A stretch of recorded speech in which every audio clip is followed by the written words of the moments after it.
dahil maulan ngayon, naisipan ko ngayon magluto ng ginataang saging na may bilo-bilo. Ayan. So, ngayon, ito ngayon yung ating kakanggata.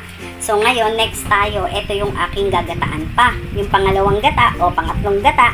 Basta hanggang sa masimot yung gata niya. Kasi plano kong gawing ito na desiccated coconut na pwede kong gamitin sa iba kong mga lutuin. So, ito naman yung ating saging na galing naman sa aming bakuran. Na unti-unti na rin siya ngayon nahihinog, kaya kailangan lutuin na rin. Ayan. So, ayan tropa. So, mag-start na ako. Maggagata ako uli. So, mamaya, magluluto na tayo. Ayan tropa. So, ito naman yung ating saging na gagamitin. So, ngayon, mag-start na akong gumawa ng bilo-bilo. Ayan. So, gagamit ako ng 1 cup na glutinous rice. So, ito yung gagawin kong bilo-bilo. And then, lalagyan ko ng tubig hanggang sa para siyang maging dough. Ito na ngayon yung ating 1 cup glutinous rice na ito na yung gagawin natin na bilo-bilo, tropa. Ang lakas talaga ng ulan. Grabe! Ayan na, tropa. Ready na tayo. Kumpleto na lahat ng ingredients natin. So, ito naman yung ating bilo-bilo. Diba? O, yan.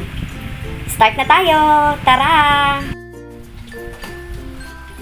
Ayan tropa, so start na tayo. So sinalang ko na to kanina. So yan, haluin natin. So ngayon mainit na siya. So ilagay ko na ngayon itong saging. Yan, yung ginawa natin na saging kanina. So lutuin natin muna yung saging.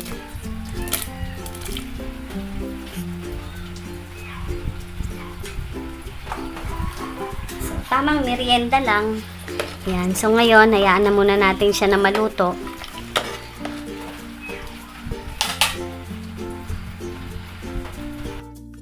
Ayan na tropa, so kumukulong na siya. So ngayon, ilagay natin itong langka. Ang daming langka, sarap. And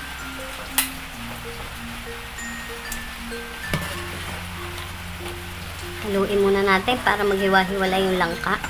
Kasi ano yan, matamis na langka na yan na nandun na sa rep. Syempre, parang naka-preserve na siya anytime na meron kang lulutuin na kailangan ng langka. And then, yan. So, I prepared the red sugar. Yan, para medyo organic ang dating. Ayan. So, yan, kalahati. Tsaka para maganda-ganda yung kulay. Hindi masyadong puting-puti. So, yung pag-a-add naman ng sugar, it depends naman yan sa gusto nyo na tamis. Siyempre.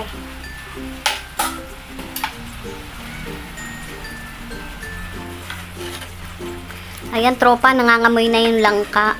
Tsaka dito tropa, sa mga hindi maalam ng pagluluto ng ating ganito na ginatang saging, huwag yung masyadong damihan ng saging kasi maasim ang saging. Hindi sasarap yung inyong ginatan. So ito, mga 7 pirasong saging lang to. Nakinat ko ng ganyan. So ayan, 'di ba? So may asukal na siya. Meron na rin siyang langka. So, ang susunod na natin, which is luto na naman yan langka, ay itong bilo-bilo. Yan. So, isa-isa lang para wag dikit-dikit o sabay-sabay. Kasi magdidikit-dikit sila. So, dapat hiwa-hiwalay. Hiwa-hiwalay ang hagis. Yan. Yung iba, hindi ko na binilog, kinat ko na. Kasi, yun, hindi naman kailangan bilog lagi. Diba? Yan. And then, haluin. Para hindi sila magdikit-dikit. So, nagdagdag pa ako ng konting sugar. Kanina. Yan. Oink. Oink. Oink. Oink. Oink. Yan. Ayan tropa, grabe, ang sarap na merienda nito. Simpleng ginatan pero mabubusog ka.